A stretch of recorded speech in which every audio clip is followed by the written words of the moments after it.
Hello and welcome to this video on the steps you can take to make your yamadori collecting experience go more smoothly.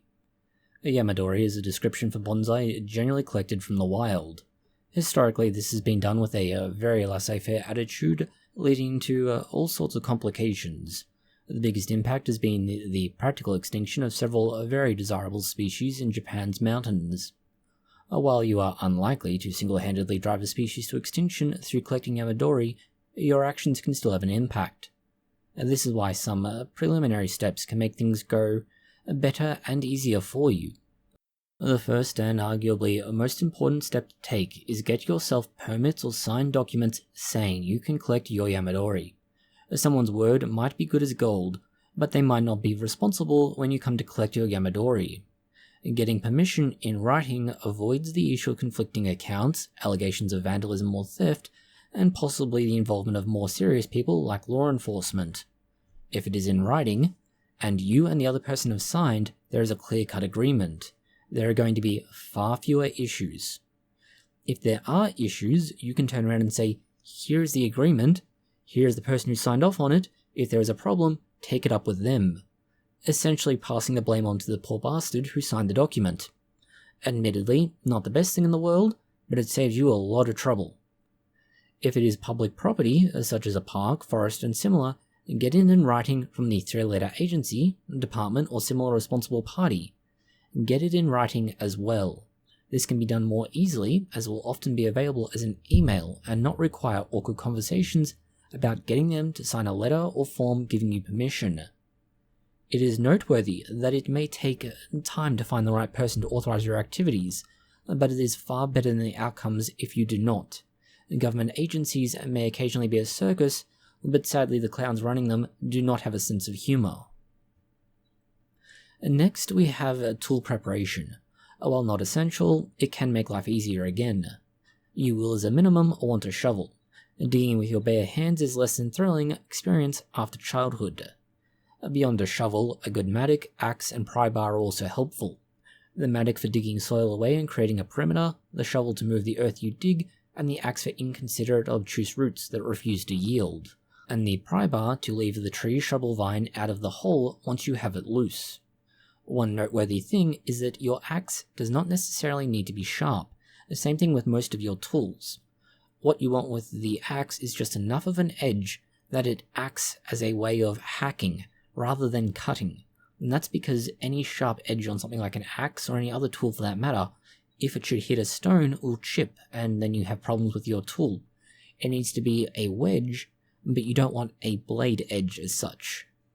Further to these tools, if you want to do other work on other possible yamadori while there, a small pruning saw, or chainsaw if you wish, can also be useful in pruning trunks and branches. This can also be useful if the yamadori specimen is large enough to be uncooperative or unwieldy in its size. Largely, tags and a notebook. Tags to record the bonsai specimens that you collect, and the notebook to keep a record of the site and work you've done. Also, with that in mind, with regards to your work, taking photographs of any holes that you have dug and then filled will help to avoid blame later on. Next is to get some stakes and very bright rope, tape or similar. This is to mark where your yamadori to be are located. Not fun to go out to try and collect trees that you have set up for collection, only to be unable to find that one really nice example because you failed to mark it. Mark them so you can come back and find it easily. You do this by driving the stake into the ground and tying the bright marking material to it for small specimens. For larger specimens, you can tie it directly to the plant in question. It can be useful to also take a photo. This is done because the photo, if you've enabled it, will have geolocation data. Assuming your phone also supports this. It will tell you with a reasonable degree of accuracy where your photo was taken as a GPS coordinate. Now that you have both permission and marked the location of your yamadori, begins the actual work. Depending on your patience, you can begin some of the work of turning a wild tree into the yamadori bonsai quite early, before you've even collected it. The biggest example and problem you can tackle is the trunk. Think of cutting down a much larger tree and leaving only a stump behind. While this example is extreme and not ideal as such, you can do something similar with smaller specimens. That is, prune away the large, unwanted branches down low, and cut the top of the trunk and leave the tree to have a new leader grow in its place. It can also be useful to shorten any particularly long or large branches now. They will continue to grow in your absence, but the new growth will be smaller and theoretically scaled appropriately. As a consequence, you can do a lot as far as collection goes in the same year, but if you do as much work, it's an option in that you can go ahead and collect some specimens that are ready now, and if you are patient by marking them, you can come back the next year and collect the remainder. It's useful but not essential. Further, by knowing where you've been, it is helpful in considering where you'll go in the future. For example, having been to one place and knowing that there are good trees you've already prepared, you can plan for future years knowing that there's good stock there, or know to avoid a certain area where there was little of value, or you've already picked it clean of desirable specimens. We suggest this as it means you collect the specimens and you can bring it home, but when you bring it home, you're not causing an undue shock with a huge amount of pruning or work. The same thing with when you collect it in the actual collection process. You don't have to prune away any large branches or sections of the trunk. You are largely just digging it out of the ground and placing it into new good soil to recover from its kidnapping. Next is the work on the roots themselves. While previously we have said that you can dig a perimeter around the roots of the yamadori, this seems to have been misunderstood. If you dig the roots of the yamadori to be ready in advance, it will regrow the roots, but begin with thin feeder roots. These are good for two reasons. They are weak, and as such, when it comes time to collect the yamadori, they are easily cut through, without as often having to resort to an axe. Second, they are feeder roots. They will promote growth and support that growth once you transplant the yamadori to your home or workshop.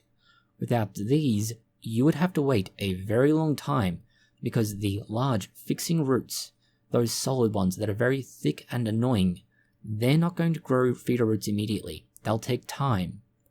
By having those feeder roots already developing because you've pruned back those big roots first, you can get growth and, to a certain extent, settle in bonsai much quicker. Again, it is an entirely optional exercise, but does reduce stress on the bonsai and possible chances of death. Next is to plan how you will tackle this area again next time, if you are looking to return either the next year or in later years. Humping a bag, shovel, mattock, pry bar, saw, and more across rough ground is no one's idea of fun. If you can get your vehicle close, great. Your life is going to be much easier. If you cannot get it closer, you'll need to find a way to get as close as you can and set up what you need. And what you don't need, more importantly. For example, if you did the work we've mentioned 1 year, it'll be much easier for you to go back the next year and dig the tree out with just a shovel. But you may also have found when you were there that there were many thick, tough, and annoying roots from bigger trees nearby that are never going to be collected or never be bonsai.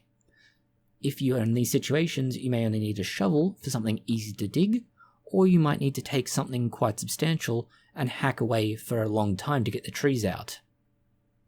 This forward planning will make your life so much easier and save your shoulders the pain of hauling tools that are unneeded and after a time digging, definitely not wanted.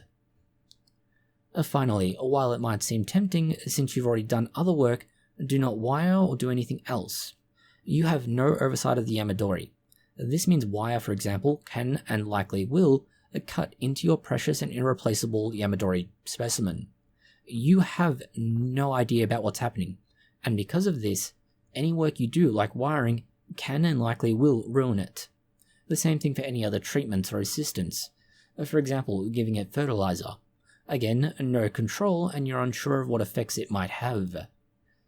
Because of this, it's worthwhile literally only reducing the size of it and trying to undercut it, thereby making it easier to remove later on. It will regrow, it will recover, but that recovery and regrowth will be much, let's say, smaller and less substantial, making your life simpler. While this might all seem excessive, it can make your life easier. It's not necessary in all cases. In fact, it's not needed in many cases. It is, however, information that may prove to be very helpful under the right conditions. For example, if you have access to land where there are trees growing that, for example, will be there for years, you may see that there is a new growth that shouldn't be there and will be removed or poisoned. If you can discuss with the people responsible, you can simply plan out over the next few years to remove those unwanted seedlings, or in some cases rather developed trees, and take them home. But if you make the right preparations, you can get a very good yamadori just by planning ahead. Ideally, you'd be planning ahead anyway, as bonsai does lend itself to doing so. Thank you for watching this video. If you found it interesting, consider liking, sharing, and subscribing. Please do post any comments, questions, or suggestions you have below.